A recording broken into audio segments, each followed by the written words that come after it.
Muito bem, mais uma vez nos reunimos para que a gente faça o estudo do livro A Gênese. Hoje, a sessão de número 48, no dia 10 de julho de 2023.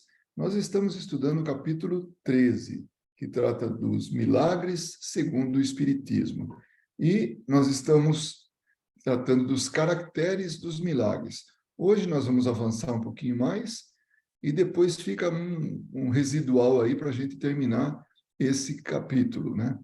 E depois entramos num outro, no capítulo 14, o 14º. Então, vamos lá. Então, a gente agora entramos agora. Então, esse é o capítulo 13, né? Caracteres dos milagres. E aí a gente vai buscar lá o número 12. Tudo isso aqui nós já aprendemos, nós já estudamos, né? O 8, o 11 e agora o 12.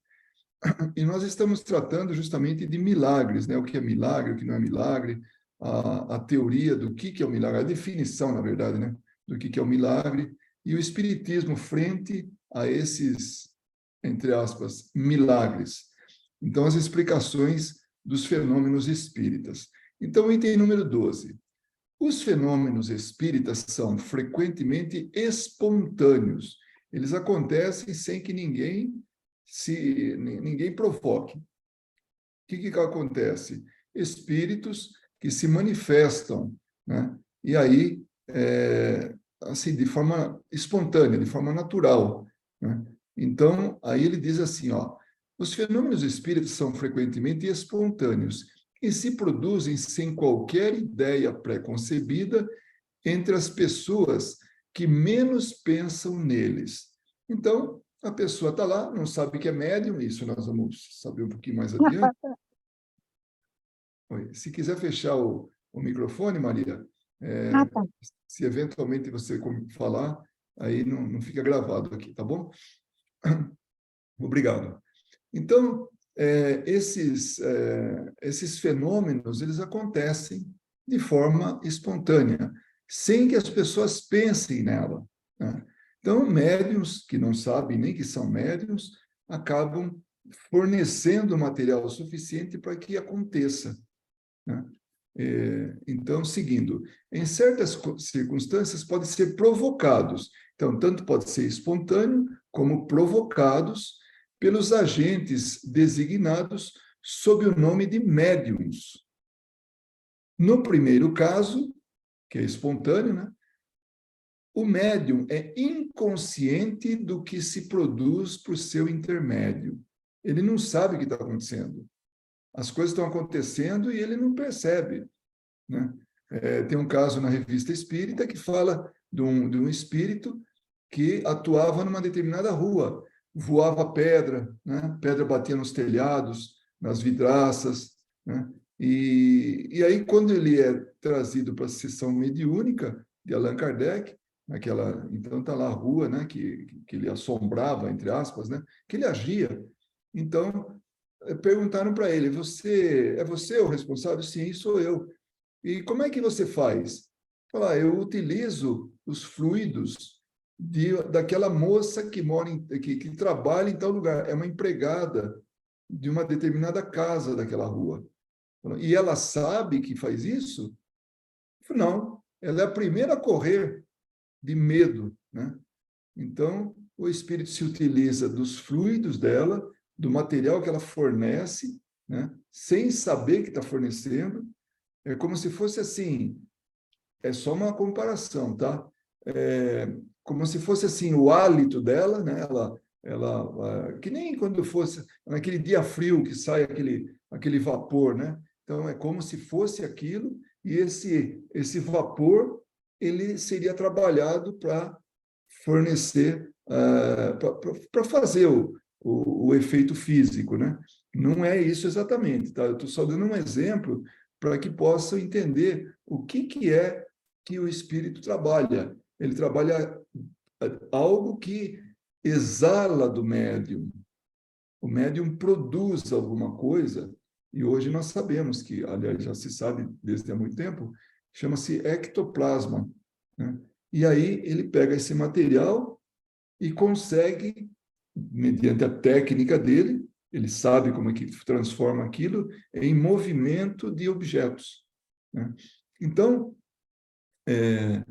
ele fala assim, e foi isso que aconteceu. Então, esse espírito, ele explica o que aconteceu.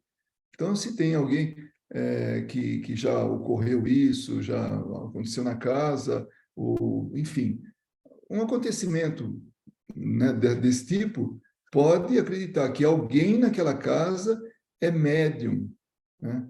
E de forma espontânea e muitas vezes inconsciente, ele não sabe, né, que é ele o agente, então ele produz, né? O médium produz por intermédio dele esse fenômeno espírita. Então, o médium é inconsciente do que se produz por seu intermédio. Ele não sabe. Agora, no segundo, que é provocado, né? Que a gente viu é espontâneo e provocado. Então, o provocado, que é esse segundo, né? Ele atua com conhecimento de causa. Eis a distinção entre médiuns conscientes e inconscientes. Então, o médium, nesse caso que ele está falando, que ele está tratando, da maneira com que ele trata, nós entendemos, por experiência, que um sabe o que está acontecendo e o outro não sabe o que está acontecendo. Então, o consciente sabe, o inconsciente não sabe. Nos trabalhos mediúnicos, se fala médium consciente e médium inconsciente, normalmente para os psicofônicos, médiuns psicofônicos, ou seja, o espírito fala através dele, né? Através do pensamento, tem um mecanismo todo que acontece, e aí o espírito fala de forma clara, como a gente está falando aqui agora, como eu estou falando. Então, ele usa as cordas vocais através do pensamento do médium e fala a ideia dele, o que ele quer dizer, né? O que o espírito quer dizer. Então, muitas vezes, então, o médium consciente é aquilo que ele sabe o que está sendo falado. Isso num trabalho mediúnico. O médium inconsciente, ele apaga, sim, a consciência dele. Então, o espírito fala, mas ele não grava. Inconscientemente, ele está percebendo tudo, ele está controlando tudo. Mas, quando ele volta do transe mediúnico, quando ele volta no estado, assim, esse de vigília, que nem a gente, assim, está convivendo com o mundo aqui, sem estar mais dando a comunicação do espírito, ele não se lembra de nada. É que nem ele tem um sonho, mas não se lembra do sonho. Então, esse é o médium inconsciente, quando se trata de psicofonia. Agora, aqui, quando Kardec trata disso, né, do que nós estamos tratando, do que estamos falando, e ele está falando que quando o médium sabe que está produzindo alguma coisa por seu intermédio, ele é consciente. Quando ele não sabe que está sendo produzido alguma coisa por seu intermédio, ele é inconsciente. Então, vamos dividir bem isso, porque algumas pessoas podem lembrar disso, que num trabalho mediúnico tem o médium consciente e o inconsciente, tá bom? Esses últimos, os inconscientes, são os mais numerosos e frequentemente são encontrados entre os incrédulos mais obstinados. Veja só, dentre aqueles que não acreditam no fenômeno, muitas vezes eles estão provocando o fenômeno, né? Que assim praticam o espiritismo sem saber e sem querer. Então, como é o caso dessa moça, a empregada, ela não é incrédula, não se sabe nada disso, só sabe que ela é assustada, né? Que ela se assusta com o que está acontecendo, com os ruídos, com o material voando na frente dela, sem que ninguém atire, né? Então, tudo isso põe medo nela, né? Mas, se ela fosse uma incrédula, como ele está falando, alguém que não acredita em nada disso, então ela estaria no rol dessas pessoas que praticam o espiritismo sem saber e sem querer. Ele chama de praticar o espiritismo assim, exercer os fenômenos, provocar os fenômenos mediúnicos, né? E sem perceber. Os fenômenos espontâneos têm por isso, uma importância fundamental, porque não se pode suspeitar da boa-fé dos que os obtêm. Então, esses que não têm conhecimento, né, de estar ocorrendo, que é inconsciente, que está acontecendo, o Kardec dava mais valor, mais credibilidade para isso, porque ele não programava nada. De repente acontecia, era espontâneo, né? Os fenômenos espontâneos acontecem em aviso prévio, né? Do que quando acontece assim por consciência do médium, né? E pode dar margem a pensar, ele já está planejando isso aí, ele está fazendo de tal forma para acontecer isso. Então ele é um embusteiro, um mistificador, né? Então ocorre aqui como no sonambulismo. Aí nós vamos ver o que é o sonambulismo. Então, vamos aqui na observação 153, que é de Kardec, né? Veja-se em O Livro dos Médiuns, segunda parte, capítulo 5º, e exemplos na Revista Espírita de dezembro de 1865, na página 370, de agosto de 1865, na página 231. Então, Kardec fala, vai lá ver, porque lá está tratando mais desse tema de sonambulismo, né? E no livro dos médiuns, né, que está aqui, é exatamente isso, manifestações físicas espontâneas.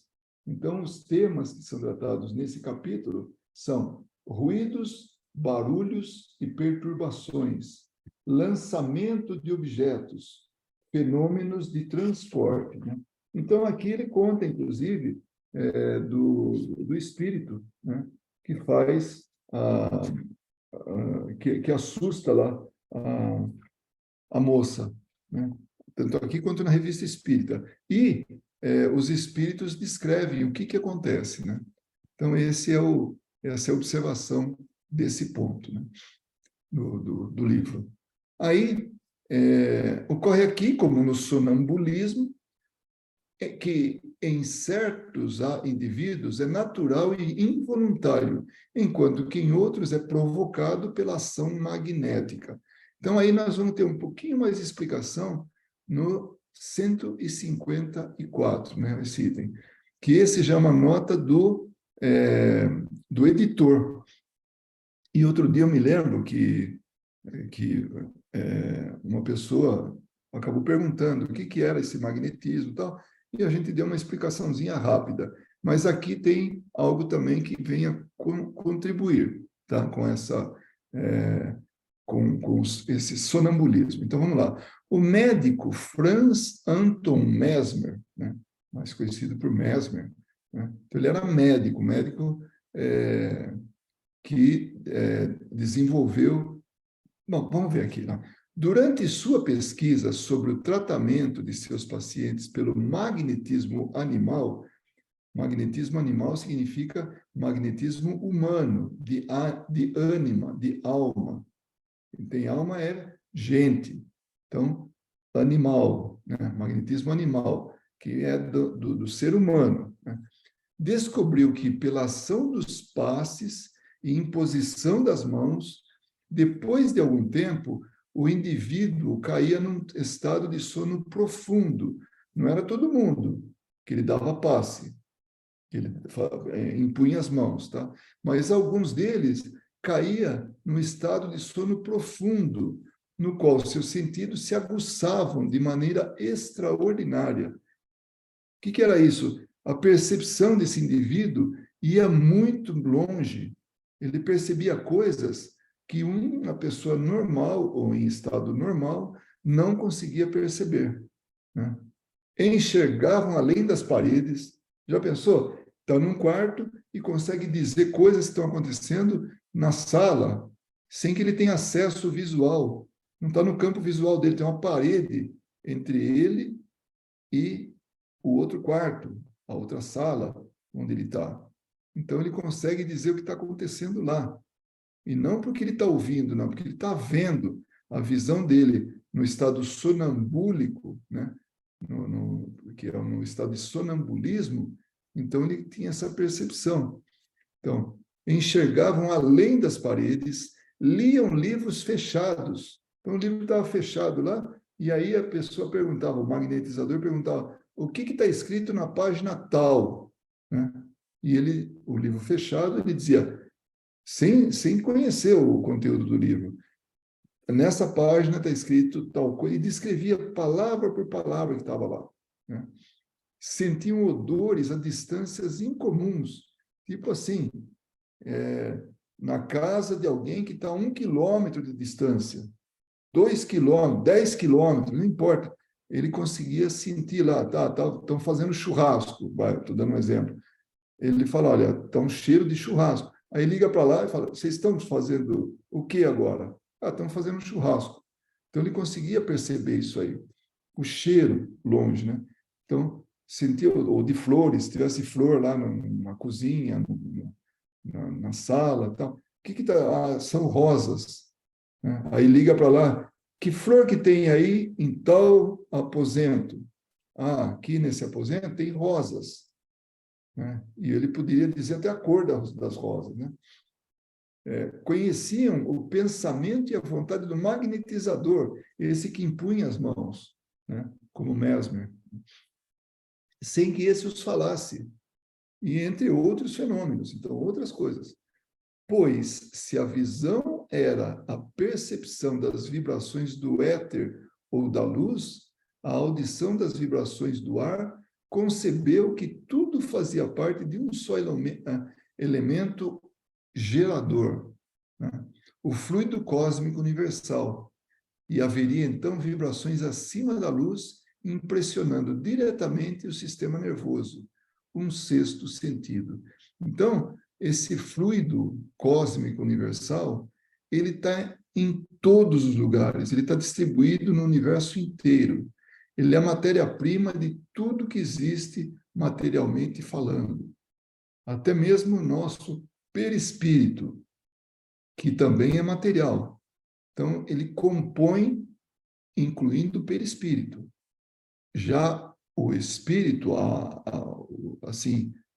essa centelha, que a gente nem sabe explicar o que é, né, que é o espírito, isso não vem do fluido cósmico universal. Isso é criação de Deus, criação direta de Deus.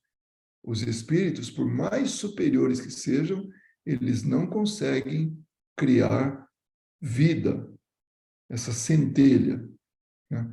Mas, tirando isso, todo o resto foi criado por modificação do fluido cósmico universal. Então, é como se a gente estivesse num aquário, numa piscina, né? E a gente afunda, então, em volta da gente, tudo, onde a gente está, nós estamos, todo o espaço está permeado pelo fluido cósmico universal. Então, através do fluido cósmico universal, é que esses sonâmbulos conseguem perceber todo o resto. É como uma conexão que se estabelece entre esse sonâmbulo e o resto à sua volta. Né? E imprime nele, impressiona o sistema nervoso dele. E é chamado de sexto sentido. Então, ele consegue perceber sem o auxílio dos olhos, dos ouvidos, do nariz, da boca e da pele, que são os nossos 5 sentidos. Então, não está uma casa que está a 1.000 metros, ou seja, 1 quilômetro longe, o nariz dele não tem a capacidade de sentir o cheiro, né, do que está acontecendo lá naquela casa. E ele descreve o cheiro que está saindo daquela casa. O que estão conversando, o pensamento do magnetizador, o que seja. Então, tudo isso aí é através do fluido cósmico universal. Durante o sono provocado por sua técnica, então, ele entra no estado de sono, né, para poder manifestar o sonambulismo. Então, o sonambulismo é a manifestação do espírito através do seu próprio corpo, o corpo que está sendo usado. Então, esse é o mecanismo, né? Então, durante o sono provocado por sua técnica, os demais sentidos estariam dormentes e o sexto torna-se o principal do paciente. Então, os 5 sentidos estão dormentes. O sexto sentido, esse fica assim, bastante excitado, né? E consegue aumentar muito a percepção. Então, e o sexto sentido torna-se o principal do paciente. E como seria a percepção de vibrações sutis? Isso explica a sua capacidade extraordinária. O espírito que está se manifestando através do médium, ou do sonâmbulo, então ele consegue fazer diagnóstico de doenças, por exemplo, de outras pessoas, inclusive dele. Dizer o que está acontecendo no corpo dele, qual que é o problema e qual que é a solução, né? Então, tal é esse sexto sentido aguçado que ele tem.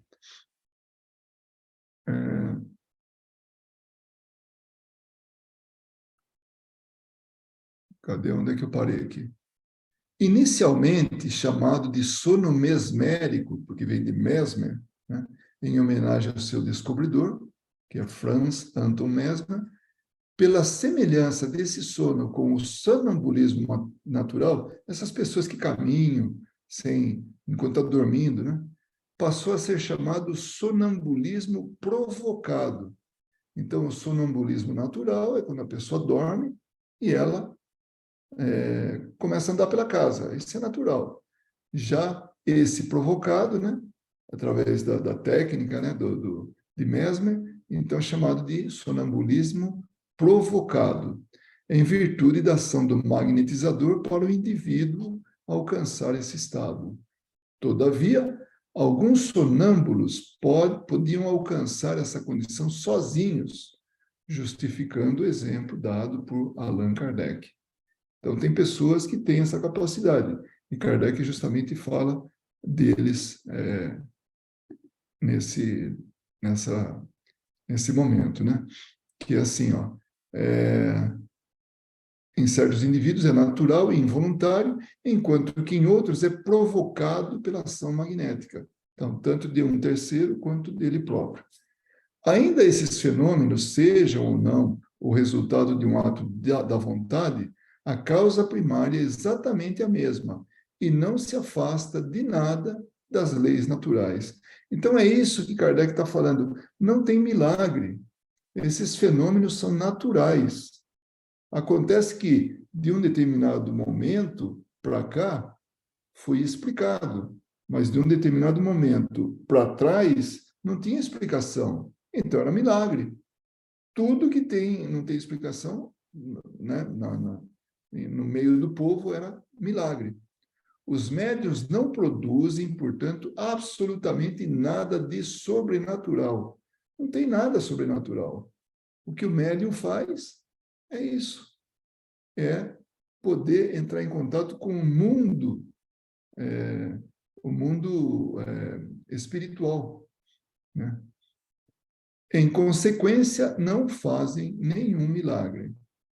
Vocês imaginem isso aqui, né? Uma caneta tão conhecida da gente, de uso tão, desde que foi inventada lá pelo francês, lá, o Bic, aí está até hoje. A gente usa, faz parte do nosso dia a dia.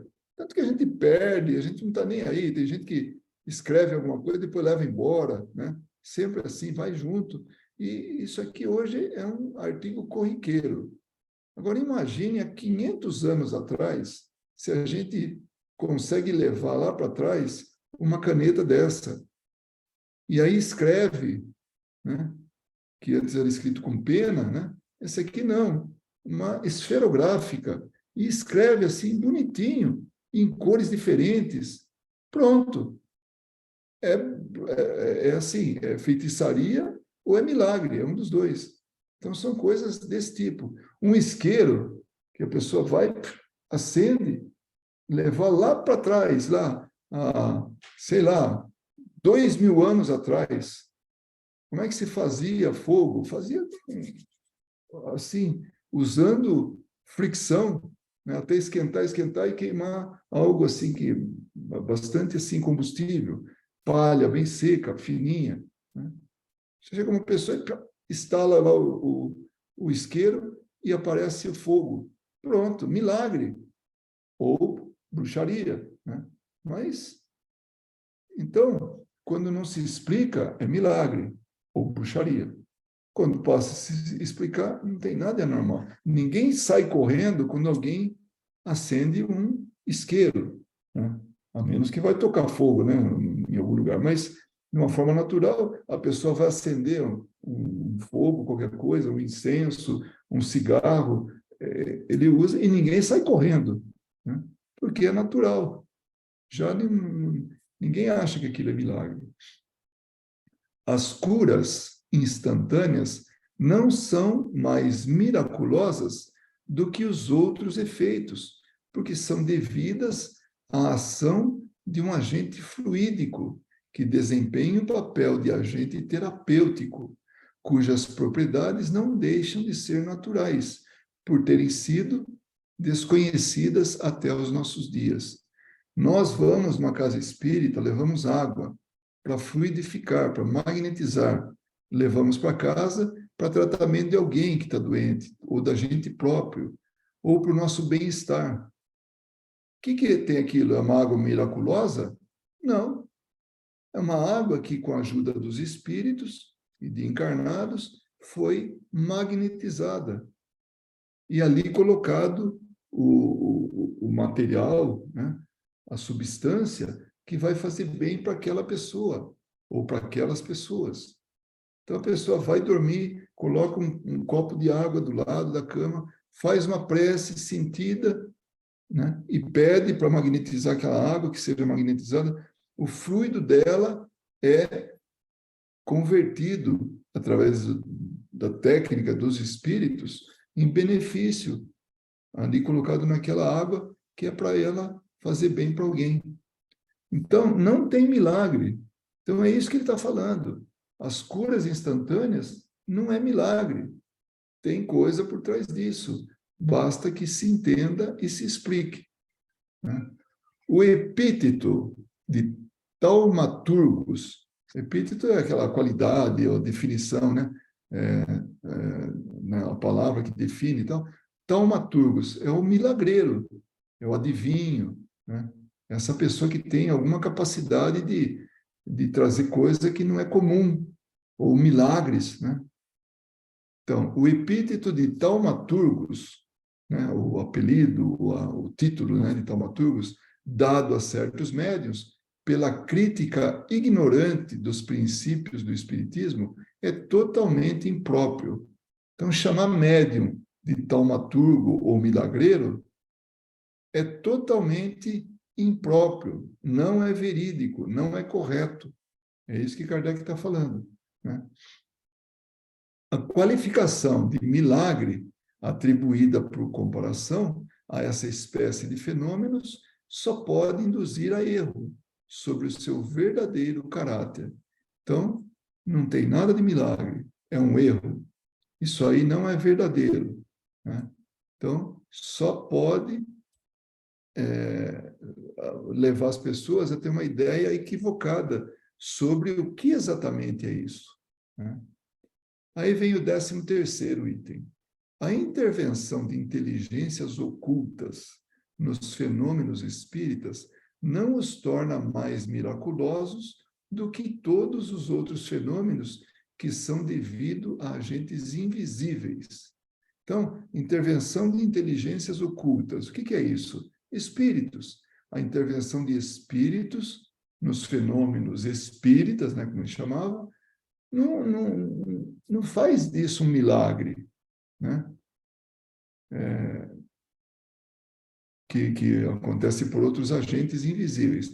Já que esses seres ocultos que povoam os espaços, você está em todo lugar, esses seres ocultos, os espíritos, né, que povoam, que estão em qualquer lugar, são uma das potências da natureza. Então, existe na natureza, né, cuja ação é incessante sobre o mundo material, tanto quanto sobre o mundo moral. Então, olha a atuação dos espíritos, é isso que ele está falando. Tanto atua sobre o material, como, por exemplo, manifestações de efeitos físicos, coisas se mexendo, né, e tudo tal, né? Como o mundo moral, onde leva as pessoas a tomarem determinadas decisões, determinados comportamentos, tanto positivos quanto negativos, né? Então, tudo isso não tem nada de milagre, não tem nada de prodigioso, miraculoso, nada disso. Agora, o Espiritismo, esclarecendo-nos sobre essa força, dá-nos a chave de uma multidão de situações inexplicadas e inexplicáveis por quaisquer outros meios, né? Qualquer outro meio, e que, por isso, em tempos remotos, foram considerados como prodígios. Então, não tem nada, o Espiritismo, ele vem e explica, fala, olha, não tem milagre, é assim que funciona, é uma lei natural. Não é porque a gente não enxerga que não existe. Então, olha só, eu me lembrei, nesse ponto aí, no item número 13, eu me lembrei de um médium que viveu no século XIX. O nome dele é Daniel Douglas Home. Ele era britânico, né? Nasceu na Escócia, e ele viveu do ano 1833 a 1886. Portanto, contemporâneo de Kardec. Kardec nasceu em 1804, né? Antes dele, naturalmente, e desencarnou antes do desencarne do Daniel Douglas Home, que desencarnou, Kardec desencarnou em 1869 e o Douglas Home em 1886. Então, 69, 86. E ele fazia coisas que eram, assim, inacreditáveis. Ele era um médium de efeitos físicos, mas era também psicofônico, ele tinha outros tipos de mediunidade, né? Quem descreve muito bem isso, estudou muito isso, foi aquele que escreveu sobre Sherlock Holmes, que criou Sherlock Holmes. Era um médico, né? Que é o Conan Doyle, Arthur Conan Doyle, né?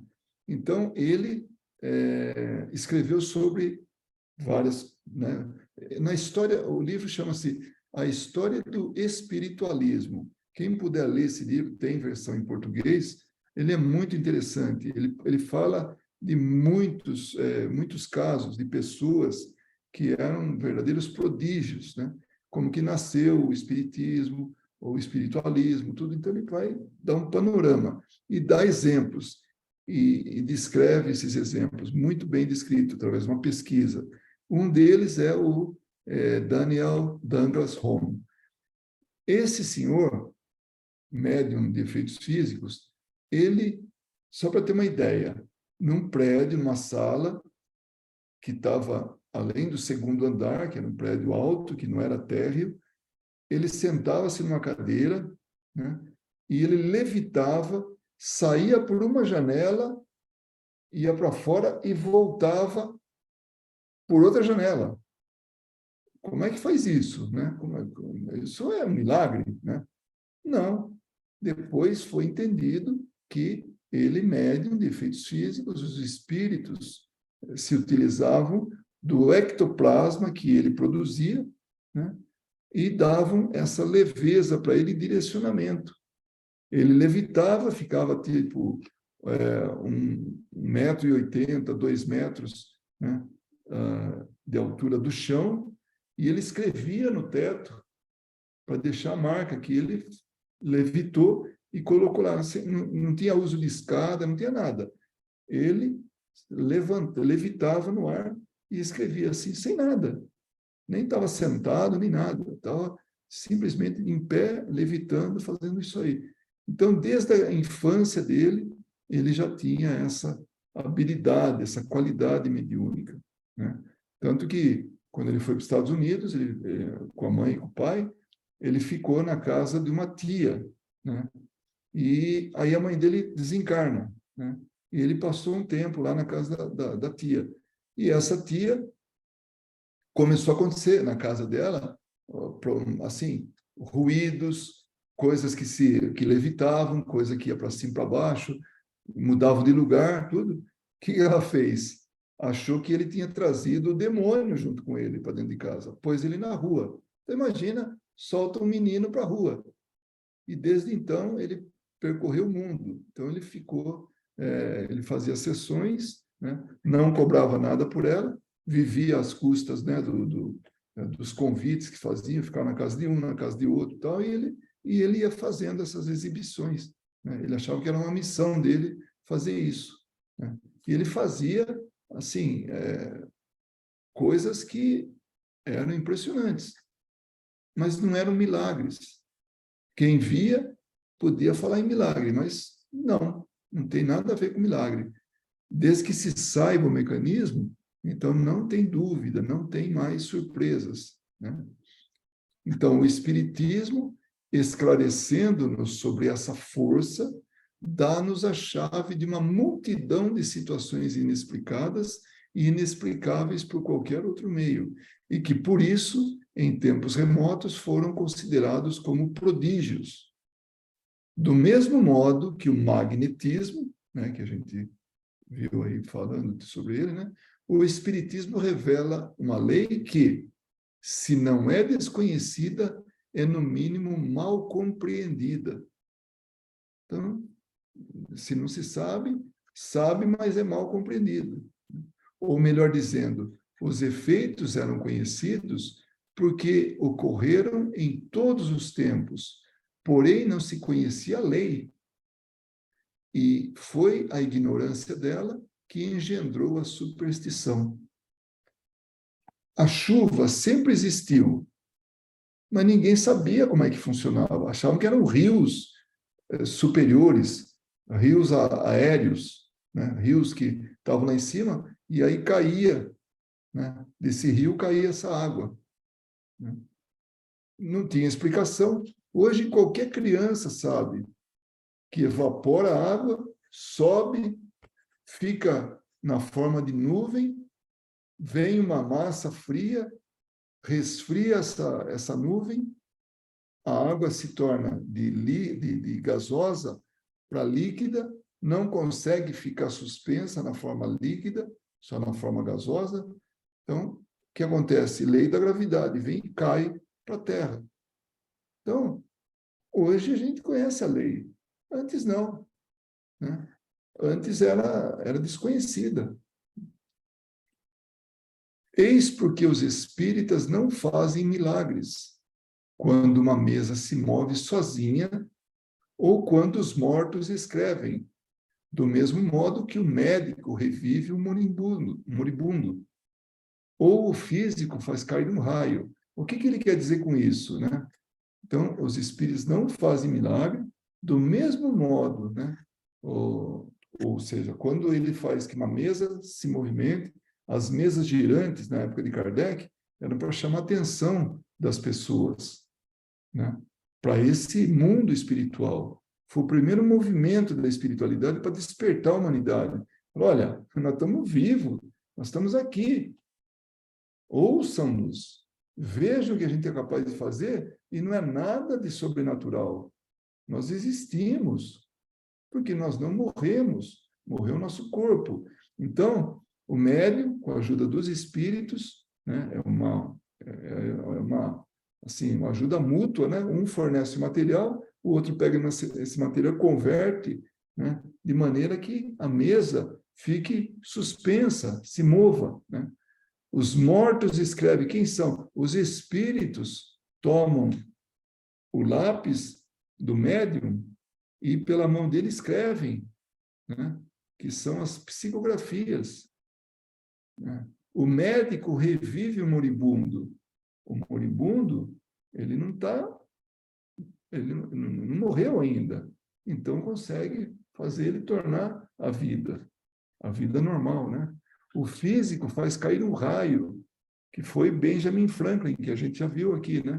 Um pouquinho antes, né? O americano diplomata, né, conhecidíssimo nos Estados Unidos, tem a nota de $100, né, então, ele está lá, né, estampado, e é o único não presidente que está estampado ali, né?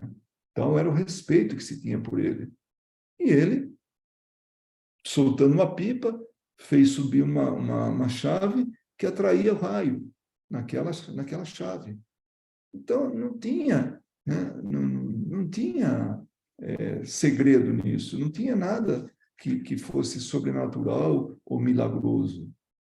Tudo pode ser explicado, né? Aquele que pretendesse fazer milagres com a ajuda dessa ciência seria ou um ignorante do assunto ou um enganador de tolos. Então, usar a ciência para fazer milagre.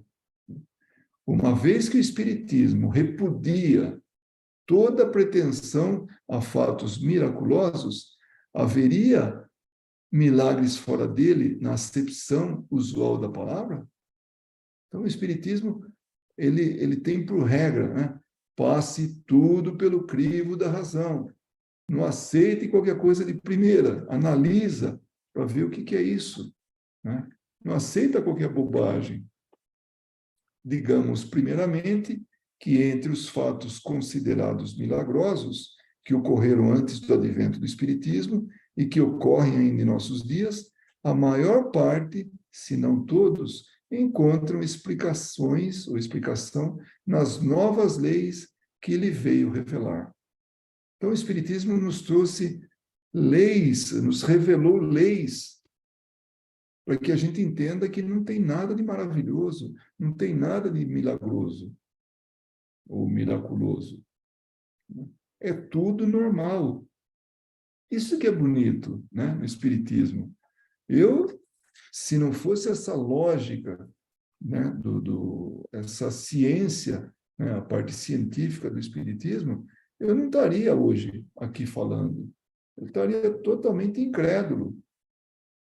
Porque, para mim, a religião tem que andar de mãos dadas com a ciência. Senão, uma das duas está errada. Se uma afirma uma coisa e a outra coisa, então, um dos dois está errado. Agora, quando as duas estão juntas, caminhando, uma se explica pela outra, porque a fé, no caso religioso, tem que ser raciocinada, então aí tem sim, dá para acreditar. E foi isso que me atraiu no Espiritismo. Porque se não tivesse explicação, para mim não servia. Milagre para mim, né? Desde muito cedo, eu não concordava.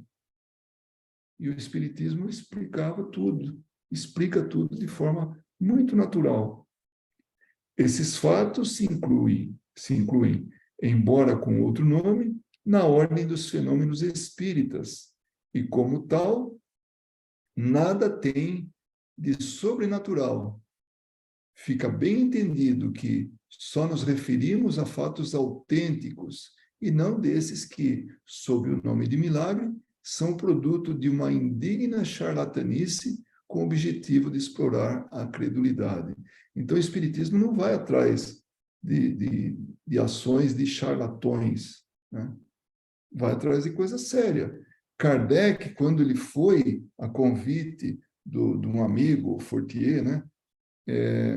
Esse senhor levou ele, era um amigo de mais de 25 anos, né? Em torno de 25 anos de tempo que eles estavam, que eram amigos. E era uma pessoa correta, uma pessoa honesta, uma pessoa de credibilidade. Então, chegou para o Kardec e falou, olha, você precisa ver isso, você precisa ver o que está acontecendo, mas não vai nesses lugares aí onde as pessoas estão fazendo brincadeira.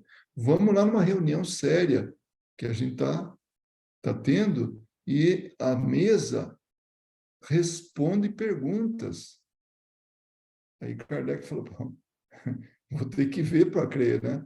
Porque, né, ainda mais vindo de uma pessoa séria, falou, vou ter que ver para crer. Chegou lá e viu que a mesa respondia as perguntas que faziam, e perguntas de toda ordem, perguntas de filosofia, de ciência, um monte de coisa, né? E aí, aí o que aconteceu? Ele falou, bom, atrás desse efeito inteligente só pode ter uma causa inteligente. Só pode ter uma inteligência por trás disso. E começou a estudar aquilo, frequentar essas reuniões e tal. Ciência de observação. Começou a observar e começou a concluir que aquilo lá não era uma brincadeira, não. Então, se não é brincadeira, então nós espíritas temos por obrigação de buscar conhecer mais, de saber mais, né? Agora, brincadeira, né? Charlatanice, isso não. Isso é para quem tem tempo para perder, né? Tão pouco nos referimos a certos fatos lendários que podem ter sido, podem ter tido na origem um fundo de verdade, mas que a superstição ampliou até ao absurdo. Então, quem conta um conto aumenta um ponto, né? Então, vendo aquilo acontecer, opa, não tem como explicar, então já começa a trazer aquilo para o lado do absurdo, né? Vai ampliando, ampliando, ampliando aquela superstição tudo, e vira um absurdo. E quanta gente não morreu por causa de absurdos? É sobre esses fatos que o Espiritismo vem jogar luz, fornecendo os meios de se separar o erro da verdade. Então, o Espiritismo tem na fé a fé raciocinada, tem na avaliação passar tudo pelo crivo da razão. E o último item de hoje, né, o 15, quanto aos milagres propriamente ditos, nada sendo impossível para Deus, ele pode fazê-los sem dúvida. Então, Deus poderia fazer um milagre, né? Mas ele não faz, né? Em outros termos, ele próprio derroga as leis que estabeleceu. Então, Deus faz as leis e, de repente, ele, por capricho, vai e derroga a lei, né? Põe água abaixo, né? Uma ladeira abaixo a lei que ele fez, né? Não, ele não pode fazer isso. Eu me lembro até hoje, numa reunião mediúnica, onde um espírito voltado para o mal, né? Onde tinha uma capacidade de manipular energias, e ele era muito bom no que fazia. Ele era alguém que realmente tinha essa capacidade, né? E aí ele veio alguém naquela reunião muito superior a ele em termos de capacidade, só que trabalhava para o bem, né? E aí ele percebeu que esse espírito superior que chegou poderia fazer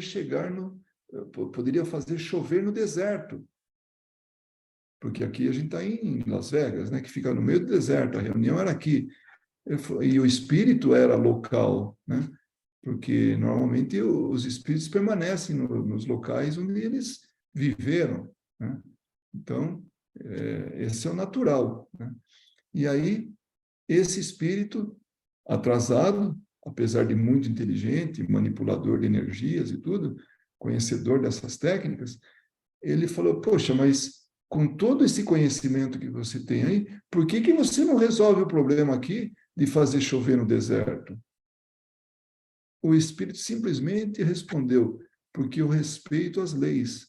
Ainda que eu possa fazer chover no deserto, eu tenho que respeitar as leis superiores a mim. Então, aqui é para não ter chuva. Se alguém colocar chuva aqui, vai estar fazendo, assim, derrogando as leis, né, que já ficaram estabelecidas, que aqui é seco, não pode ter chuva. Ainda que ele pudesse fazer isso, ele não ia contra as leis do local, em respeito a isso. Então, essa é a diferença entre espíritos superiores e espíritos inferiores. Essa interferência no mundo moral, no mundo material, que a gente viu um pouquinho mais cedo nesse estudo de hoje. Então, tem um respeito pelo que já está estabelecido. O espírito superior não desrespeita lei alguma, né? Ele não chega, por exemplo, que não é exatamente o que nós estamos estudando, mas em termos de respeito, assim, ele não chega para alguém e fala, olha, vai acontecer isso, isso, isso com você nos próximos meses, anos, não importa.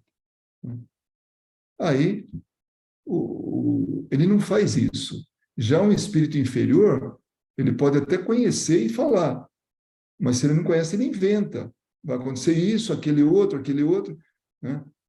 Por quê? Porque ele não respeita o que já está estabelecido. Ele não tem compromisso nenhum com a responsabilidade.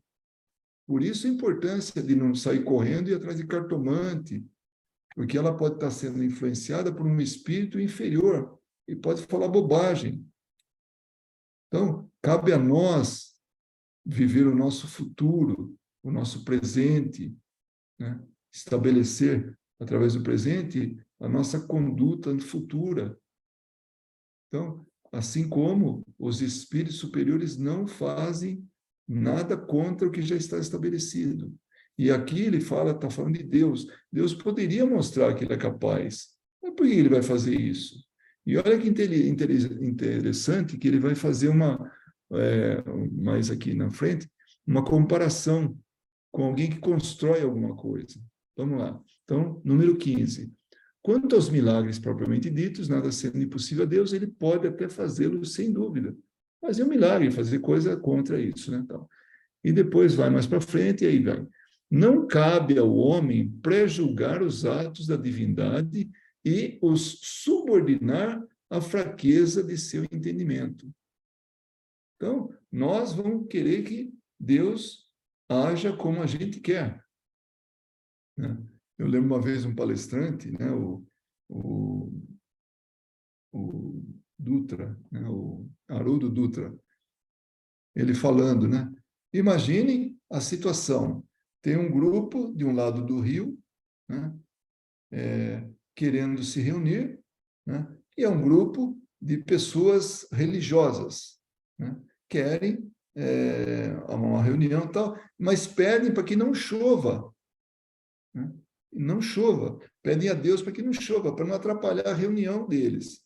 Do outro lado do rio, tem um agricultor que pede a Deus para que chova, porque ele acabou de plantar lá as mudas e ele precisa que chova para poder crescer e tudo. E agora, quem que Deus vai ouvir, né?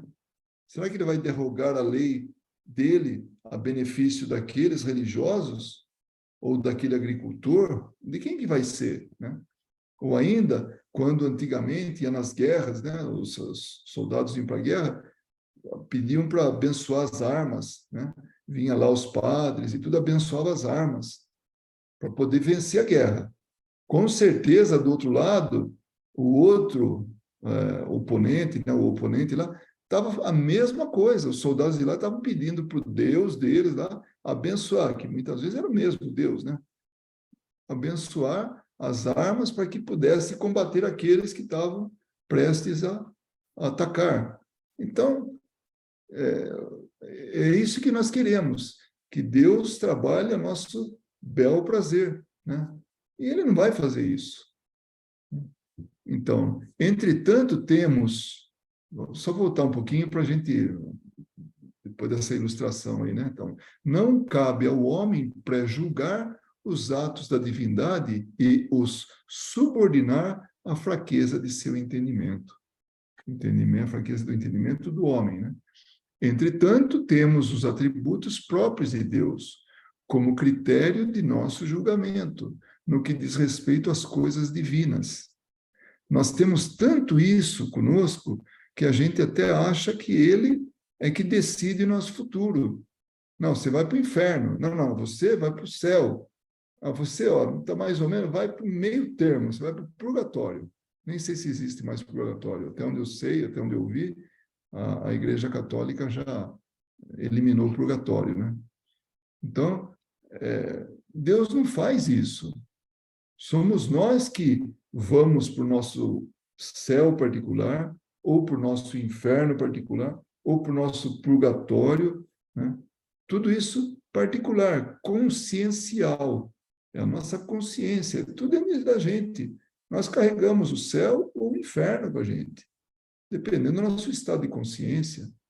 Não é que Deus quer que a gente carregue um inferno, carregue um céu com a gente. Não. Né? Isso é uma lei. Nós temos o livre-arbítrio, né? E ele fere a nossa consciência de acordo com o que a gente fizer.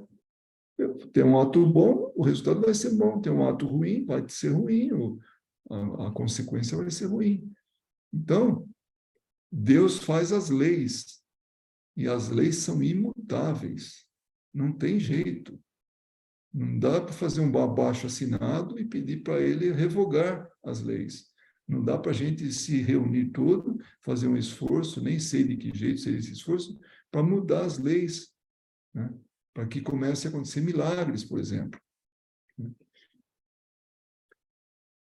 Entretanto, temos os atributos próprios de Deus, né?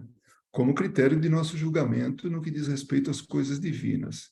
Ao seu soberano poder, ele junta a soberana sabedoria, razão pela qual devemos concluir que ele não faz nada de inútil. E é isso mesmo. Deus não faz nada de inútil. Nossa, mas como é que ele permitiu a guerra? Não é que ele permitiu. Ele, como se ele quisesse eliminar ou devesse eliminar a guerra, né? Isso são os homens que estão lá fazendo isso, guerreando uns contra os outros, irmãos contra irmãos. Porque isso que nós somos, filhos do mesmo Criador, né?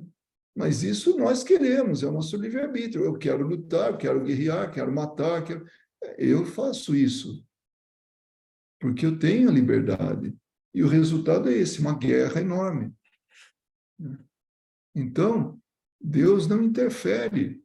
E através disso, a gente vai aprendendo. Através do sofrimento, através da dor que a gente impõe aos outros, para depois, no futuro, a gente também passar por isso, até que a gente aprenda que não se deve fazer o mal, que não se deve desrespeitar o próximo, que não se deve agredir um próprio irmão, né? Então, ele junta a sabedoria com o poder e não faz nada de inútil. Por que então faria milagres? Para dar testemunho de seu poder, dirão. Não, Deus faz isso só para mostrar o poder dele, para mostrar para a gente, né? Quem somos nós, né, para ficar assistindo demonstração de Deus, da capacidade dele? Isso é coisa do homem. O homem, sim, ele atinge um determinado ponto de projeção, de domínio, né? de privilégios, tal, e ele atua sobre os outros, massacra os outros, e quer mostrar que é forte. Isso é o homem. Orgulho, egoísmo, né? Que tempera esses que agem dessa maneira. Mas não Deus, né? Mas o poder de Deus não se manifesta de maneira bem mais eloquente pelo conjunto grandioso. É uma pergunta isso aí, mas vamos lá fazer de novo. Mas o poder de Deus não se manifesta de maneira bem mais eloquente pelo conjunto grandioso das obras da criação, pela sábia previdência com que a preside, desde as partes mais ínfimas até as maiores, e pela harmonia das leis que regem o universo, do que por algumas pequenas e pueris derrogações que os prestidigitadores sabem imitar, né? Então, tem esses prestidigitadores, esses mágicos, né? Vai lá e corta uma pessoa no meio, né? Faz aquele negócio. Nossa, é um truque aquilo. Ele está derrogando uma lei. A pessoa não morreu ao ser cortada no meio, né? É um truque, né? Tira coisa da cartola, ou seja, do nada tirar alguma coisa. Está derrubando a lei de Deus. Isso que ele está apresentando. Então, mas será que não é melhor que a gente veja o conjunto da obra para falar, puxa, Deus é grande, não precisa ele falar. Então, desde as coisas pequenininhas até as maiores, coisas que estão aí no nosso campo de visão, as coisas fantásticas, as leis, como elas são criadas, leis divinas, não dos homens. Isso muda com o tempo, muda com a região, né? Muda para o país. Então, isso não. Estamos falando das leis que valem para todos, né? Então, ele não precisa ficar mostrando quem ele é, né? Que se diria de um sábio mecânico que, para provar sua habilidade, destruísse o relógio que construiu, obra-prima da ciência, a fim de mostrar que pode desfazer o que fez? Então, ele está comparando. E será que nós queremos que Deus seja isso? Construir tudo aquilo, agora vai lá e derruba, né? Quebra tudo, para falar: olha, fique tranquilo, eu sou capaz de voltar a fazer tudo isso, porque eu sou o maior. Só na nossa cabeça, né? Ao contrário, seu saber não ressalta mais da regularidade e da precisão do funcionamento de sua obra? Então, será que esse mecânico, esse sábio mecânico, como ele se referiu, não fica muito mais satisfeito de manter o relógio funcionando lá, bonitinho e tal, perfeitamente? E aquilo não é o que vai mostrar a qualidade dele, né? Será que não é muito melhor isso? A regularidade, a precisão do funcionamento do relógio? A questão dos milagres propriamente ditos não é da alçada do Espiritismo. Então, o Espiritismo não tem nada a ver com milagre. Mas, apoiando-se sobre o raciocínio, olha aí, Kardec sempre falando isso aí, razão, raciocínio, de que Deus não faz nada inútil, a doutrina espírita emite a seguinte opinião: não sendo os milagres necessários à glorificação de Deus, nada no universo se afasta das leis gerais. Então, não precisa de milagre para mostrar que Deus é grande. E nada do universo se afasta das leis, como elas funcionam, essas leis gerais. Então, é universal. Não tem nada que seja exceção, nada que seja derrogado em algum momento. Em determinado mundo lá, Deus fala: não, aqui as leis não funcionam igual no resto do universo. Aqui eu vou fazer assim uma exceção. Não, nada disso. Vale para tudo. E é isso que o Espiritismo tem como opinião, né? Se existem fatos que não compreendemos, é que nos faltam ainda os conhecimentos necessários. É isso que a nossa razão tem que dizer. Eu não compreendo, mas é porque falta conhecimento, o conhecimento necessário para explicar o que acontece. E por isso que a ciência está sempre de mãos dadas com o Espiritismo, porque o Espiritismo evolui junto com a ciência, porque é o conhecimento que está sendo colocado no contexto do Espiritismo. Muito bem, esse era o nosso estudo de hoje, Maria. Você viu?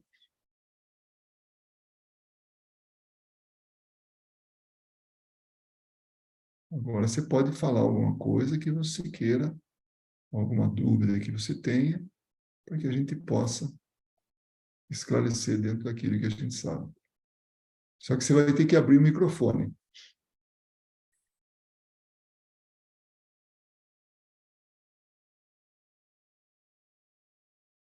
Ainda não.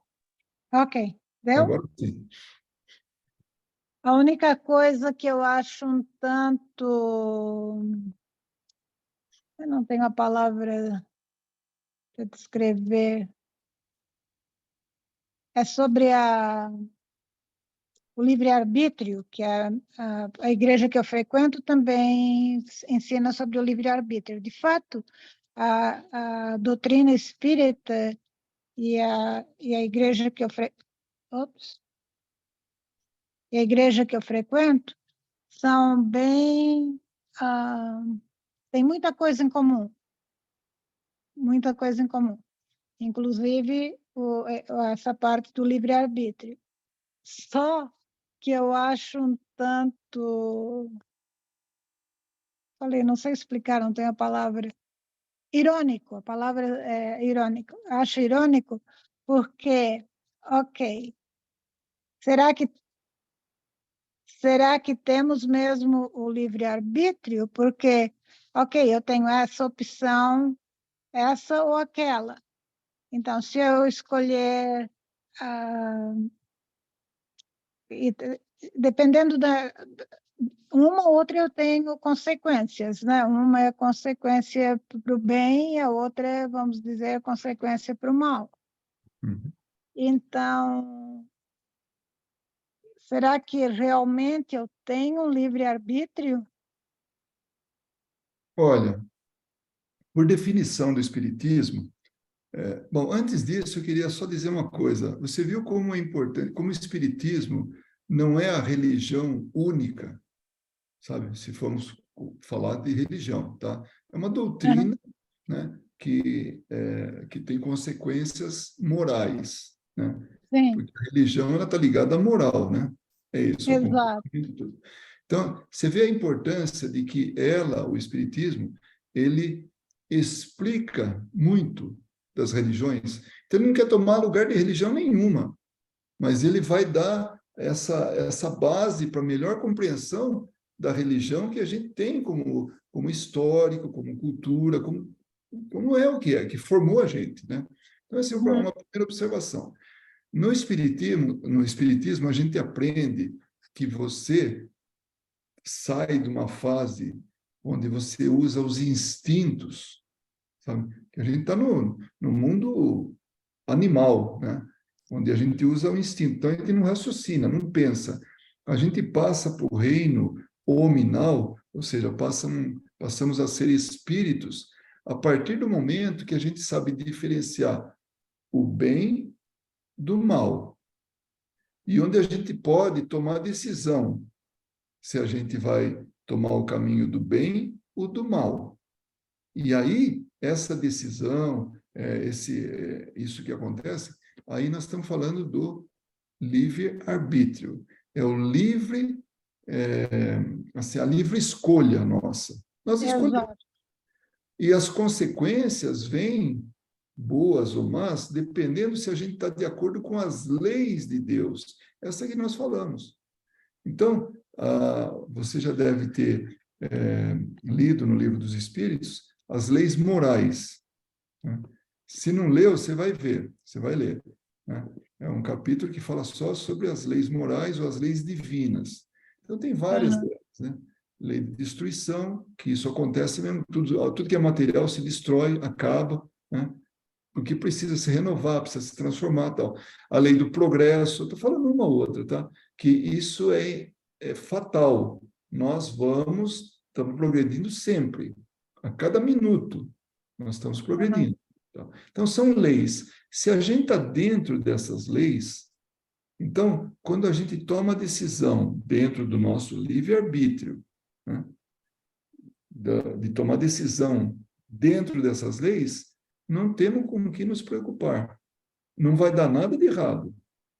Agora, quando a gente toma decisão fora das leis divinas, nós vamos ter que gastar um pouco de energia para voltar no caminho do bem, para voltar no caminho das leis naturais. Então, o livre-arbítrio digamos assim, uma ferramenta, é um atributo, é algo que é um direito nosso. Mas nós temos que estar sempre assim, conscientes de que o livre-arbítrio tem responsabilidades. Então, se a gente não age com responsabilidade, nós vamos ter consequências. E que consequências são essas? O desvio da lei natural, né? E que depois nós vamos precisar, a consequência é para voltar de novo nela, nós vamos ter que pagar um preço, vamos chamar assim. Vai precisar de Uhum. gastar mais energia, nós vamos ter que, sabe, nós saímos da rota. Para voltar para a rota, nós vamos ter que fazer um esforço adicional. Então, é muito melhor a gente ficar dentro daquilo que é correto, usando livre-arbítrio de forma coerente, lógica, correta, para que a gente depois não tenha que voltar de novo naquilo, porque o caminho é esse. E a cada momento, dentro da lei de progresso, que a gente vai se melhorando, né, como espíritos que somos, imortais, então a gente está no caminho certo e gasta menos energia do que se a gente fica saindo e voltando, saindo e voltando, saindo e voltando. Porque todo mundo sabe o que é certo e o que é errado, Maria. Todo mundo sabe. Todo mundo sabe que um beliscão no outro dói, É, porque doeria na gente também, né? Doeria em mim que estou beliscando o outro. Então, por que eu vou fazer para o outro aquilo que eu não gostaria que fizesse para mim? E isso é que Jesus nos prega. Amar ao próximo como a si mesmo, né? E não fazer para ele o que não gostaria que fizesse para si próprio. Então, é basicamente isso.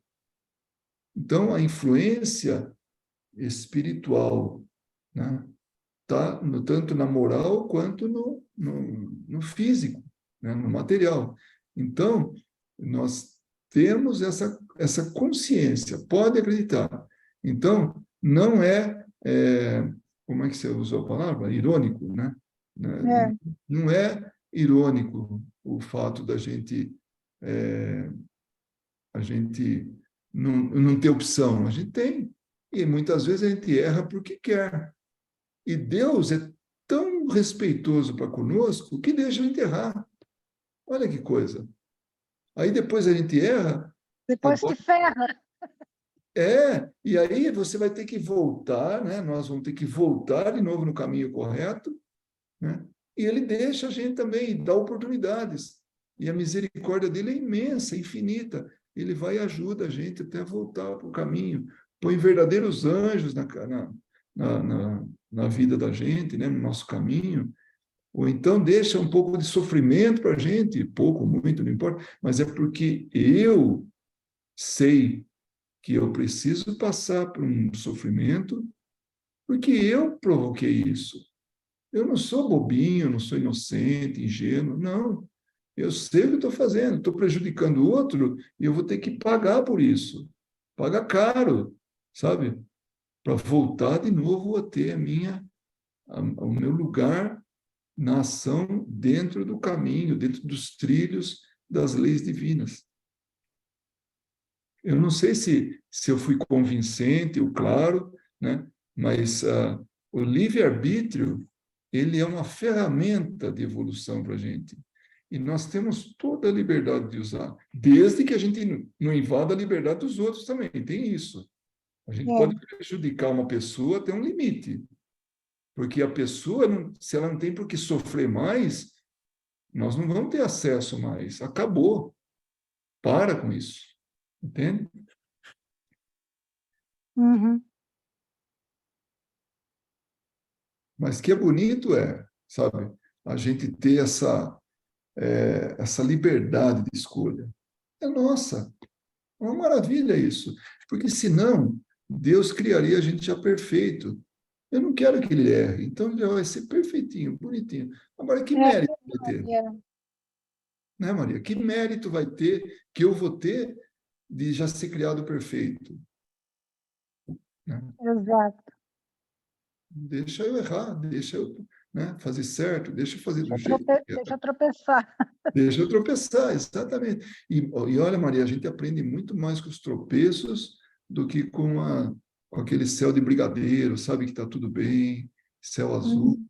dá para voar direitinho, sem turbulência, sem nada, né? Então, a gente precisa desses chacoalhões, né? É, Justamente para aprender. exato.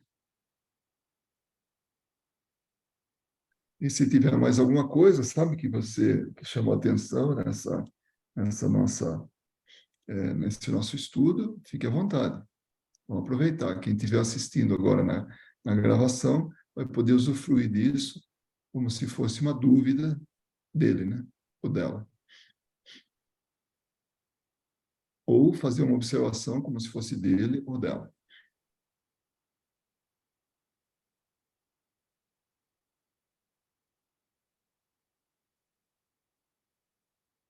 Muito bem. Então, eu entendo que ou você ficou com o telefone, o microfone mudo. Não, não ficou, não, dá para ver aqui. Não, Ou eu então não achei que tem. tivesse mais alguém aí, deixei o tempo para... É, não, mas somos só nós hoje, né? Ah, sim. É, o que é um privilégio.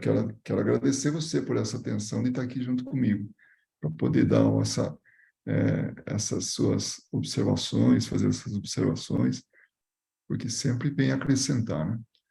Então, se a gente não tem mais nada, né, para discutir hoje, para comentar, nós finalizamos aqui a nossa reunião e eu agradeço quem chegou até esse momento na, na nossa sessão de estudos da noite nessa sessão de estudos, né? E rogo a Jesus que abençoe você, a sua família e todos que estão relacionados com você, sejam Obri- encarnados, sejam desencarnados. Então, uma boa Obrigada. noite e até a próxima reunião. Boa noite. Obrigada.